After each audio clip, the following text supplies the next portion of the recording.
Assalamualaikum warahmatullahi wabarakatuh. Hai, selamat datang di vlog pertama aku bersama aku Rahmi Tipadunge. Yang tentunya di vlog-vlog yang akan datang dan vlog yang ini aku akan sharing tentang hal-hal yang semoga bisa memberi manfaat dan motivasi buat teman-teman sekalian.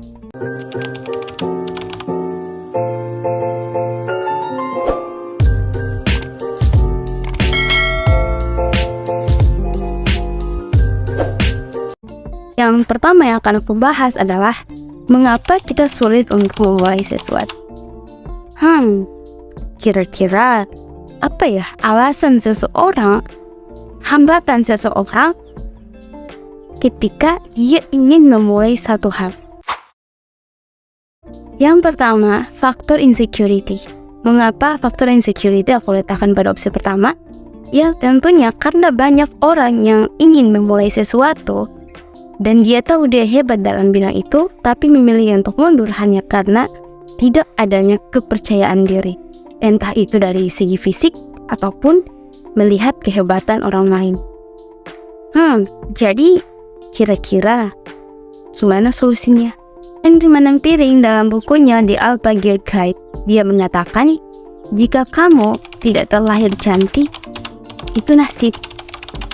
Jika kamu tidak tampil menarik, itu salahmu.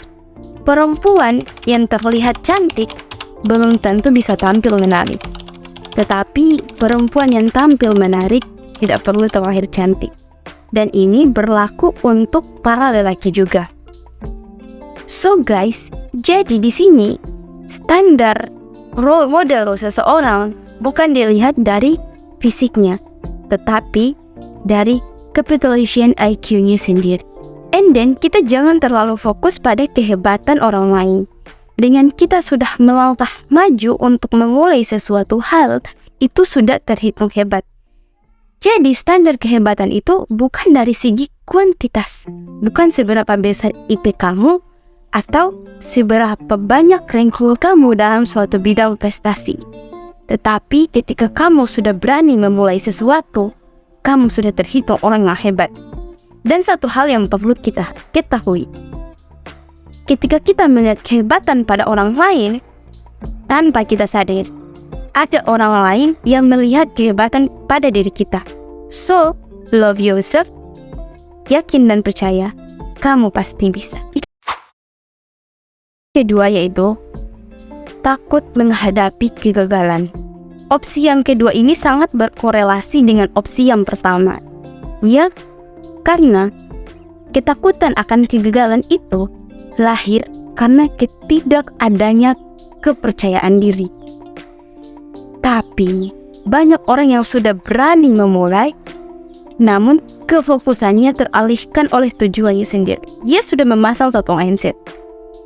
Dia harus hebat dalam bidang apapun itu. Menurut aku ini satu mindset yang it's okay, wow gitu, bagus banget. Tetapi jangan sampai mindset seperti ini membuat kita tidak menerima satu kegagalan.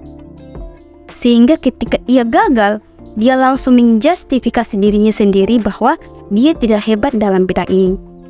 Dan ketika ingin kembali memulai, dia memilih untuk mundur karena merasa sudah pernah gagal dalam bidang ini. Analoginya seperti ini teman-teman. Seorang bayi yang berumur 1 bulan dan kita paksakan untuk mengenakan sepatu anak yang berumur 3 tahun, tentunya itu tidak akan muat. Tetapi si bayi yang berumur 1 bulan ini bisa mengenakan sepatu anak yang berumur 3 tahun ketika dia sudah melewati masa berkembang. Seperti seorang multitalent. Dia tidak terlahir untuk menjadi seorang pribadi yang multitalent. Dia bisa disebut menjadi seorang yang multitalent ketika dia sudah berhasil melewati proses-proses tahapan pembelajaran. Henry Manampiring mengutip satu kutipan perkataan dari orang bijak yang ia tuliskan dalam bukunya The Alpha Gear Guide. Di situ terdapat satu pesan bahwa jangan takut untuk gagal, karena dari kegagalan itulah kita bisa mengetahui mana yang perlu kita perbaiki dan mana yang perlu kita tingkatkan. Aku mempunyai satu prinsip yang aku sering dengar, dan itu membuat aku jadi berprinsip bahwa kita tidak perlu menjadi hebat untuk memulai sesuatu, tapi kita perlu memulai untuk menjadi hebat. Yang ketiga, tidak adanya effort terhadap proses. Orang bijak pada berkata, pelaut yang hebat tidak lahir dari laut yang tenang. Analoginya seperti ini. Ketika teman-teman ingin hebat dalam satu bidang public speaking, tentunya teman-teman perlu yang namanya proses pembelajaran. Entah itu harus menguasai seni berbicara, bagaimana bahasa tubuh, dan bagaimana kita memancing kefokusan para audiens dengan apa yang kita sampaikan. Semua hal itu membutuhkan yang namanya proses pembelajaran. Nah, yang namanya proses tentu membutuhkan yang namanya usaha. Sehingga usaha itu akan membawa kita pada tahap demi tahapan yang dimana kita tetap mau lanjut terus belajar atau memilih untuk menyerah. Orang yang dalam prosesnya saja masih dalam ambang dilema dia bisa atau tidak. Apalagi kita yang bermodalkan cuma scrolling, rebahan, main game. No, kita tidak akan sampai pada goals kita kalau kita tidak memberi effort terhadap proses kita sendiri. Sehingga ketika kita diminta untuk memulai sesuatu, untuk melakukan sesuatu hal, atau diminta untuk berpublic speaking, menyampaikan hal-hal kepada adik-adik kalian mungkin, tapi kita sudah terlanjur merasa tidak mampu. Otak kita sudah mensugesti bahwa kita tidak bisa, karena kerjaan kita cuma modal rebahan. Karena itu, ini bukan karena kita yang nggak bisa, tapi karena kita yang nggak mau. Keempat, banyak teori tapi sedikit aksi. Ya, kita sering mendapatkan banyak orang yang bisa memberikan motivasi, banyak orang yang bisa memberikan saran, tapi sangat sedikit orang yang bisa mempraktekkan saran atau motivasi yang pernah ia sampaikan. Motivasi-motivasi sendiri bisa kita dapatkan itu entah dari teman curhat atau instastory yang orang kutip dari kata bijak orang lain gitu. Pada intinya, sering memberikan motivasi, sering berteori tapi sedikit aksi.